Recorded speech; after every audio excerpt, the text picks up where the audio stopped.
我公司于83年8月10日起接手调查黑炮事件，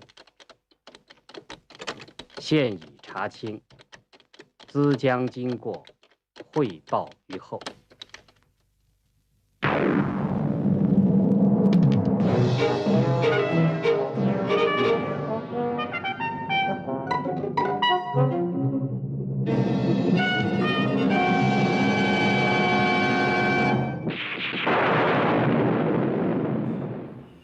So the Black Cannon incident,黑炮事件, was made in 1985, about 2 years after Wu Tianming became the head of Xi'an Film Studio. And it's very much a product of his policy as studio head to produce certain types of film. Now, maybe it's hard for people to remember this because it is quite a long time ago now, but in the 1980s, China still had a state film industry with 16 studios scattered across the country, some big ones, some very small ones. And each studio was assigned a quota of films, a number of films that they were supposed to produce in each year. And Xi'an was given maybe 12. I don't remember exactly, but it was something like 12 films a year they were expected to produce. And Wu Tianming he told me this at some length a couple of years after Black Cannon was made. Let's say 12 is the right figure. About half of those, about 6 of them, should be mainstream commercial films, appealing to a large mainstream audience, which should potentially make money for the studio. If they're well made and they're well chosen, the subjects prove popular, then they will attract a significant audience across China. They will sell lots and lots of prints of the film for the distribution system, and the studio will make money from them. The other half, though, he believed should be different, because he believed the studio had a duty, a kind of moral duty or an aesthetic duty to create more innovative films. He said it's also part of our job to push Chinese cinema forward. We need to be making innovative films. We need to be making films not like films have been before in China. So he called them Tansuopian, which I guess you'd translate as experimental films, but it's not experimental in the Western sense. It's experimental in the sense that these are untried formulas. These are different kinds of story told in a different way. Now, Huang Jianxin was a child of the studio in some sense. I think he was born in 1954, I believe, in Xi'an. I think he's from that part of China anyway.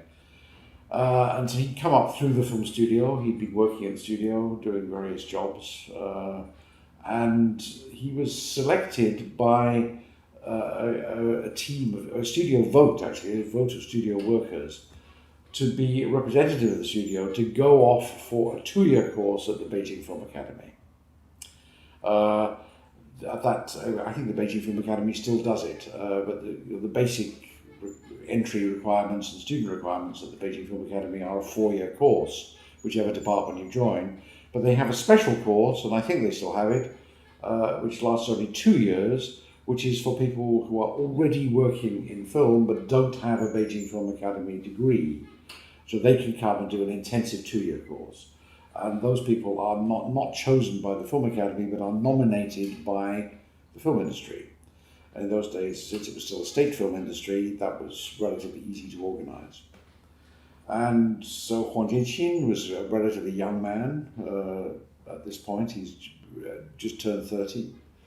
Or is about to turn 30 in fact, when he is nominated by the studio to be one of the people going to Beijing for this 2-year course.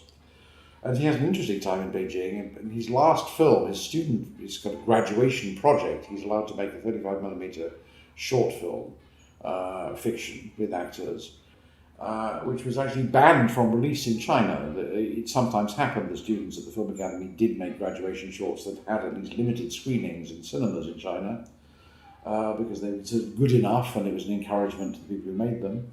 Huang Jianxin's film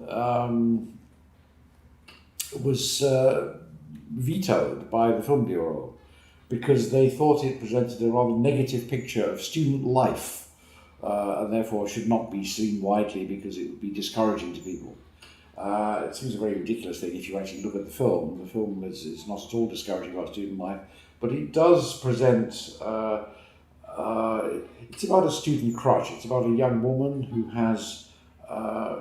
lacks self-confidence and who has an unvoiced crush on a very popular male student in her college.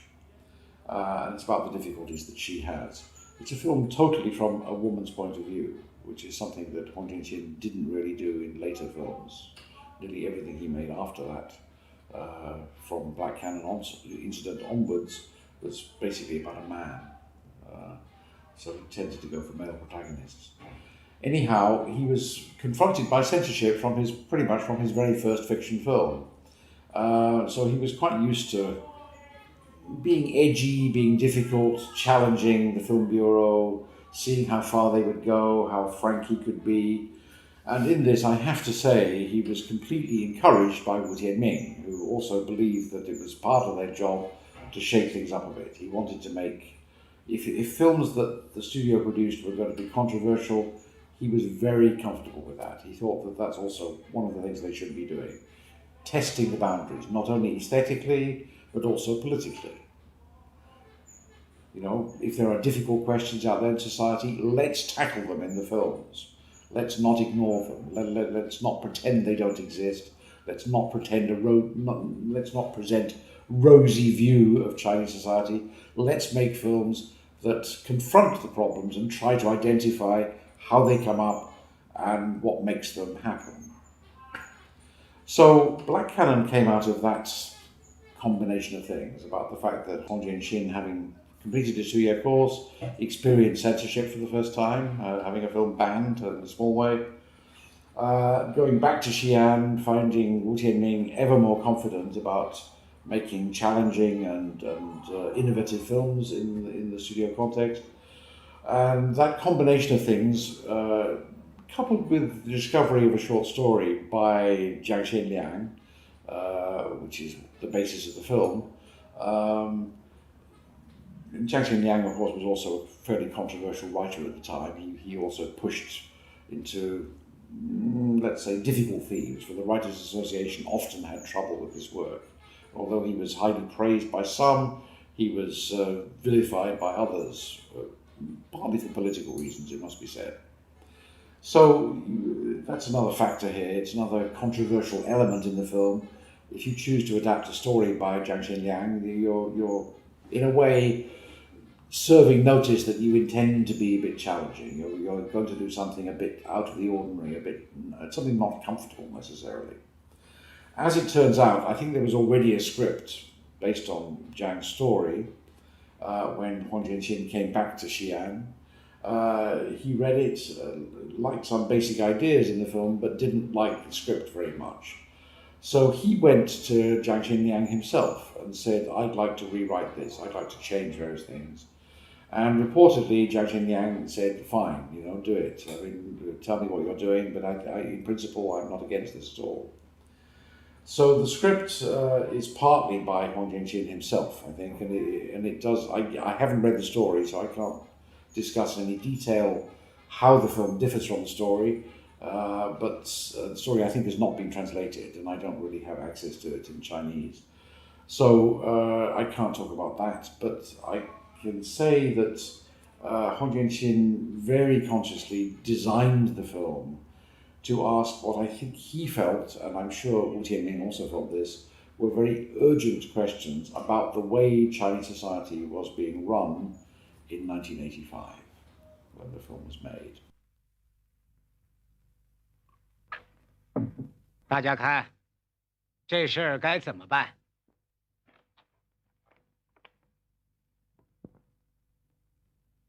I think the film very consciously sets out to develop an aesthetic that is, I think, without precedent in Chinese cinema. I don't think anybody tried to do this before. Hong Jian-Qin's first radical decision was to, as much as possible, eliminate blue and green from his colour spectrum. So the film is principally shot, although the film is of course made in colour, the film is basically in black and white. Black and white are there all the time. and shot through with reds. Reds are normally the colour of warning, and most of the reds that appear in the film are warning signs in some sense or other. And rather sickly yellows, which usually indicate that something is wrong. So the appearances of reds, yellows, and of course oranges, which are between the two. The famous WD equipment, which is being bought from Germany, is orange coloured, so it's exactly between red and yellow. These are the dominant colours in the film, and it is very extraordinary to see a film which has such a deliberately restricted colour palette. I'm not aware of any film in China which tried to do this before. I think it was a daring decision.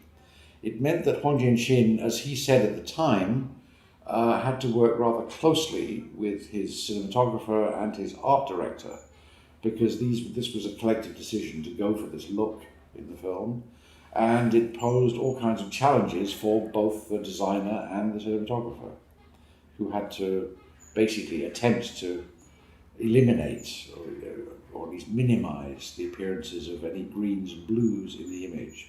There are occasional glimpses of foliage in the backgrounds of some shots which are sort of greenish, but that's it really. And one image after another in the film is a very emblematic black and white with elements of red. So, for example, when the famous black cannon is finally seen, it finally comes out of its box towards the end of the film, there is a completely emblematic shot of the desktop in which it sits. The black cannon itself is by definition black and white. The box is a kind of anonymous brown colour, I guess, but you don't really take that in, you don't register it as a colour.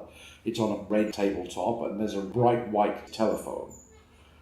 So all of the colours are there. The main colours of the film are present in that shot. So you have that attempted restriction in the colour palette of the film, I think, is an absolute key to the aesthetic of the film.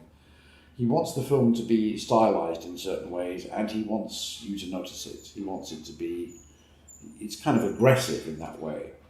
So that aggression, I think aggression is not too strong a word, is echoed in, for example, the emphasis on clocks. So every time there's a party meeting within the factory that has commissioned this German engineering equipment, it takes place under a giant clock on the back wall, which is of course black and white.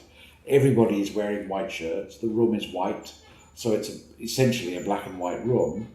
And there's this enormous domineering clock in the background ticking away, dominating the image, I mean almost spanning the width of the image, and stressing, like all the other shots of clocks in the film, and there are quite a few, that time is money, time is costing money. All these stupid discussions, these round and round in circles discussions, particularly the clashes between the party secretary, the woman, and the works manager, Mr. Lee, who is rather pragmatic, are costing a lot of money, as are the issues that they're discussing.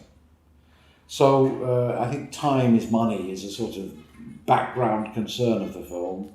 What I was talking about before was the aggression and the art direction, which gives us that enormous clock at one end of the room, filling the entire wall at the end of the room. It's another example of that kind of aggression. It's a very in-your-face kind of strong image that doesn't want you to miss anything. It wants you to, hits you with the full impact of the design and the thinking behind the design. Now the whole film is kind of like that. I think the film is in a way we can say the film is didactic. The film spells out a lesson. It does so in very clear terms. I mean, if you analyse the script, you can see each scene is there to make a very specific point, a very clear element in an ongoing analysis of how a problem arises.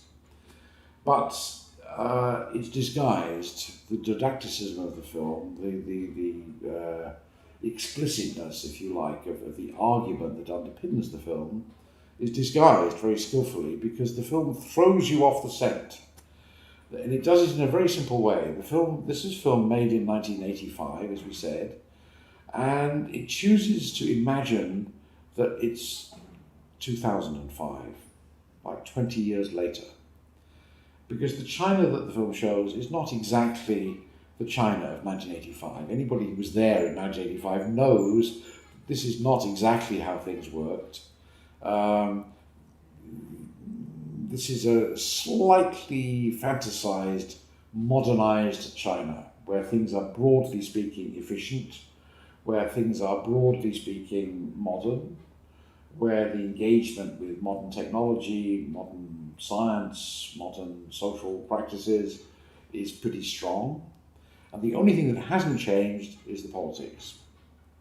Politics is the same as it was in 1985. And that's already a satirically provocative vision that underpins the film. And I would argue that's what helps the film not seem didactic, because you're kind of taken aback by that approach, this rather brilliant, simple but brilliant idea of erasing many of the social problems in China, presenting a modern China, a China that is in fact something like 20 years ahead of the year in which it's actually shot, but keeping politics exactly where it was in 1985, and the kind of political discussions and political problems where they were in 1985. The film is successfully disguising its didactic intentions and making itself all the more satirical. It's a very smart move, I think, and it's certainly one that, it's the kind of thing that Huang Jianqin used to discuss with Wu Tianming. And certainly the film and the angle of approach had the full support of the studio head when Huang Jianqin made it. It is extraordinary that this was Huang Jianqin's first feature film. I think it's without doubt the most innovative first feature from a fifth generation director, other than Huang Tudi, Yellow Earth. It's very, very rare for a film director to start out in his or her first film determined to do something so radically different from the norms. Chen Kaige did in Yellow Earth, Huang Jianqin did in Black Cannon Incident. It's quite daring, and it's especially heartening to see it carried off with so much success. It's a success that Huang Jianqin was not really able to repeat. He tried to repeat it because Mr. Zhao, the protagonist of the film, became so popular in China for many reasons. He tried to make a sequel, a follow-up, called Swo Wei. It's known as The Stand-In, or as Dislocation in English, featuring the same character played by the same actor. Swo Wei is set in an even more futuristic China, where it's possible to have robots impersonating human beings. So again, he used the same strategy of setting the action sometime in the future, or presenting the future visually at least, while at the same time dealing with problems of the present. But Swo Wei is much less successful, both in its visual stylization and in its plotting, I think, than Black Cannon. It was a bit disappointing, in fact, for many people who'd come to love Mr. Zhao from Black Cannon.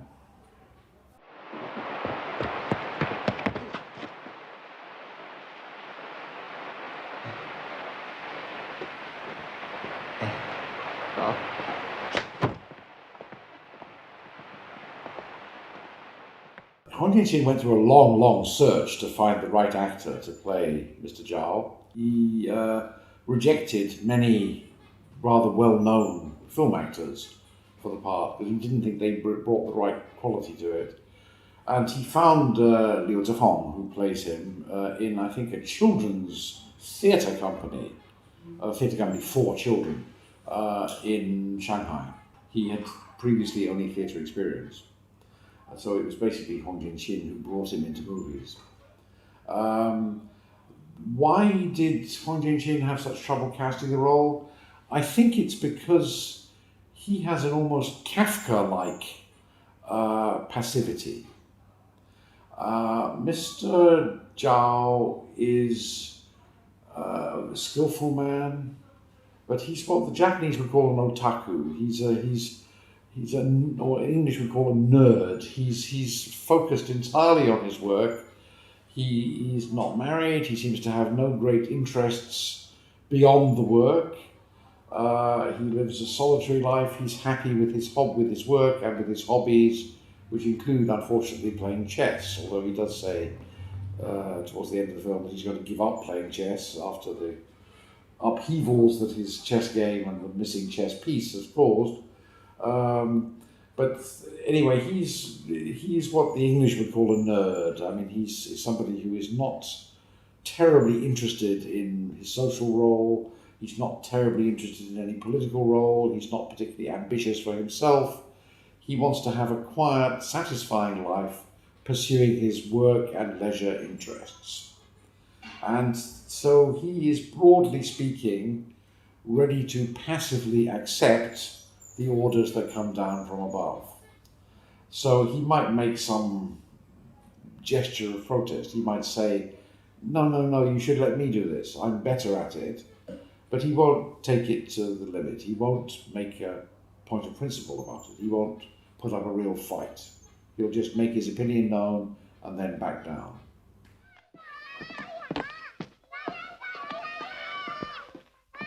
I remember when I first went to China, which is not long after Mao's death in the late 70s, end of 78 I think it was, and I was hosted by Zhongying Gongsi, at that time the state monopoly distributor and sales agent and importer of foreign films as well. And they were showing me and a colleague a lot of films, and they took us around as well. And one of the gentlemen whose job it was to look after me because he spoke good English, suddenly turned to me in the car one day and he fished in his bag and pulled out a copy of the script in English for Orson Welles' adaptation of The Trial, a novel by Franz Kafka, which is quite faithful to the novel in certain ways. The gentleman who produced this thing had never seen the film. He'd only read the script, which he jumped upon because it was in English and he'd love to read books in English to practice his English. And he said, I've read this, but I don't understand it. I said, can you explain to me, was he guilty or not guilty? And I said, well, we don't know. Nobody knows. The author didn't know. Franz Kafka didn't know. I think that's not the point of the story or of the film that Orson Welles made from it. The point is, he feels he might be guilty. And the guy said, I understand. We have people like that in China too. Now, I don't think Mr. Zhao is a man who thinks he might be guilty, but he is passive in that respect. He's insecure in himself.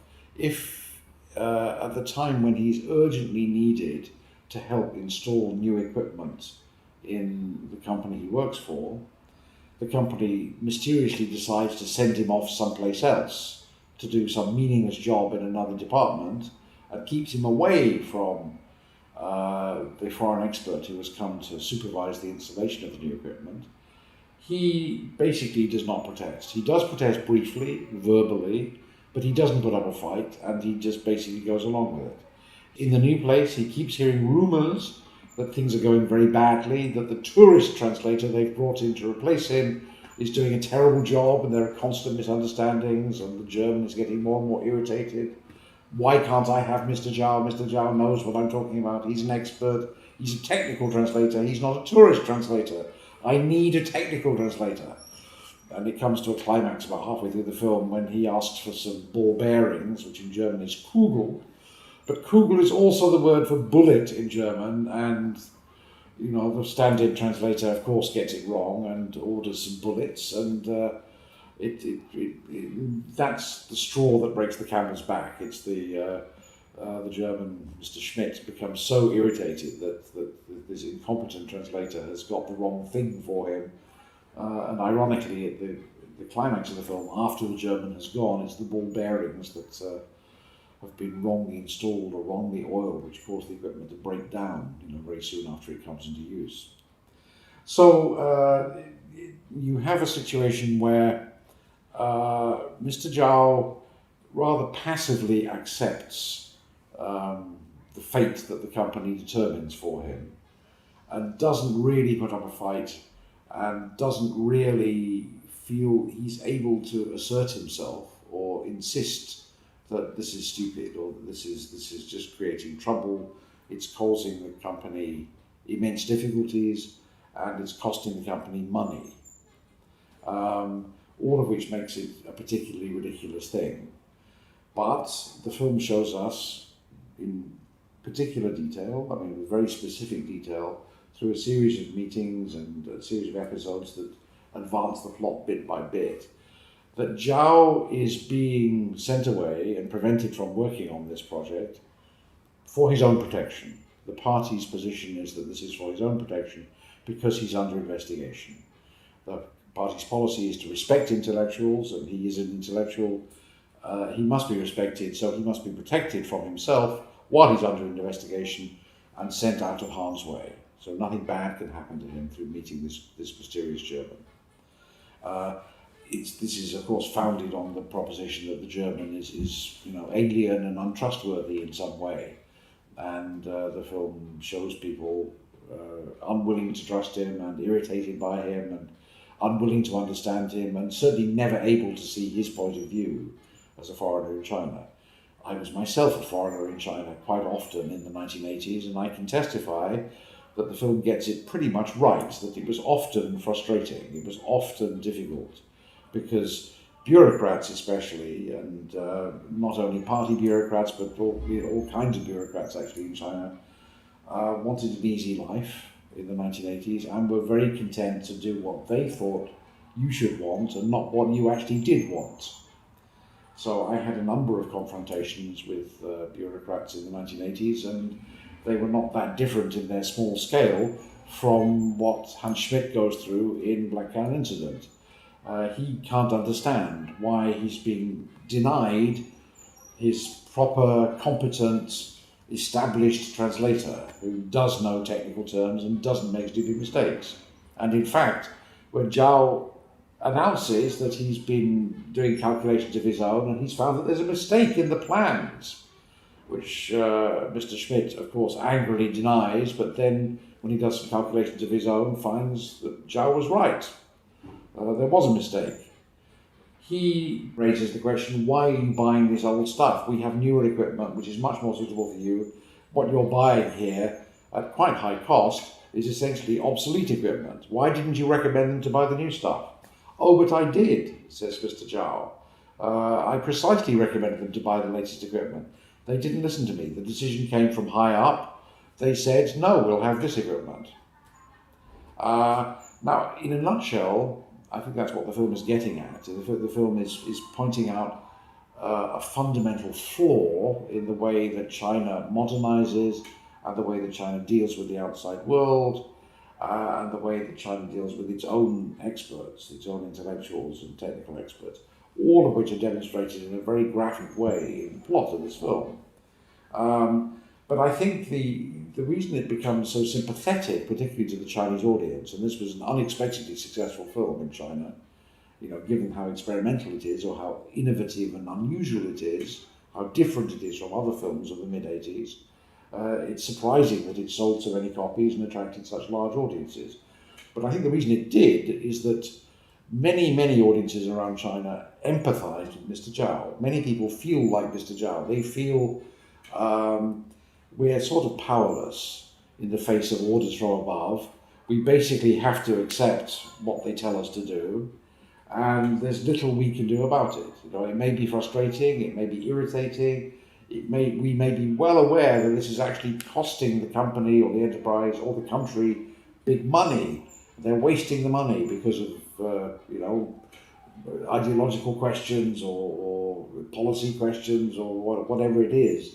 And I can see, I'm speaking as a character, I can see that, that we could do this better if only we weren't tangled up in these ideological questions, these procedural questions. But somehow the higher-ups don't understand it. They don't follow this. They don't get along with it. So the film is pointing out these problems in, I think, a rather frank way. And it's, of course, challenging to the censors because, the Communist Party in China and the Film Bureau in particular are not very fond of criticism. They don't like to be criticised. It's rather like Donald Trump doesn't like to be criticised. If you criticise him, he fights back. You know, he starts insulting you and belittling you or trying to belittle you. It's the way certain people think. But the film certainly pushes the envelope. The film definitely tries to go as far as it can in its social satire and its political satire. But I think the reason it gets away with it is because Mr. Zhao is so likable, and in his humility and his passivity, his lack of assertiveness in the context in which he's working, many people in China can empathize with him. They feel, yes, I know what that feels like. I know how difficult it is to be a cog in a machine like that, a machine on that scale. I too have said, this could be done better, or why are we buying this when we could be buying a more up-to-date model, or whatever it might be, and been ignored. The higher-ups didn't pay attention to me, they didn't listen to what I was saying. So many people have experienced that kind of frustration and that kind of irritation. And I think that's what made the film so popular.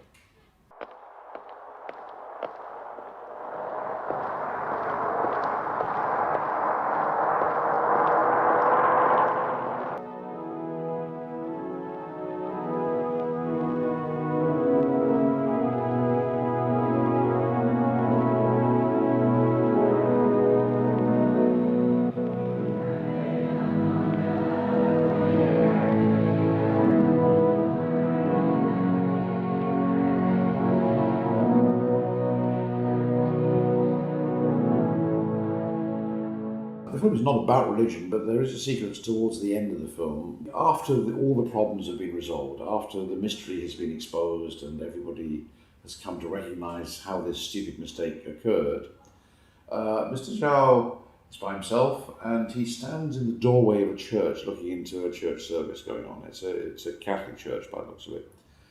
And we've been told at the very beginning of the film that his parents were Catholic. There's no reason to believe that Mr. Zhao himself is a Catholic, or that he's inherited their religion, but clearly it means something to him, or he wouldn't stand in the doorway of this church looking in.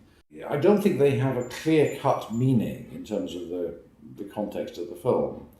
The film is not saying, it's definitely not saying, we should all be more religious, or wouldn't it be all good? Wouldn't it be good if we all, embraced the Catholic Church? It's definitely not saying those things, but it is observing that this system exists and acknowledging it and in a sense respecting it.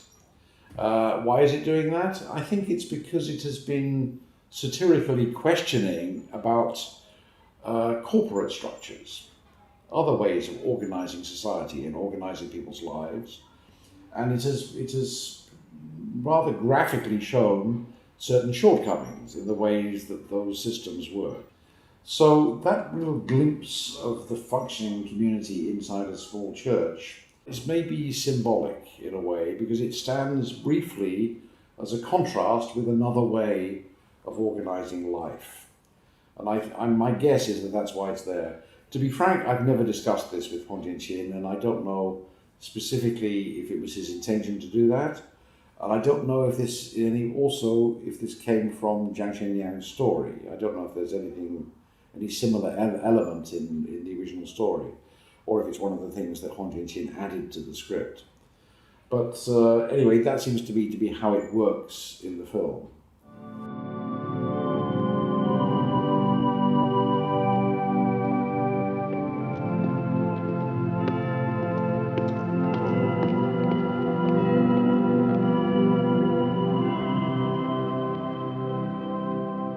I'd like to tell you a little anecdote about how I first became aware of Black Cow Incident.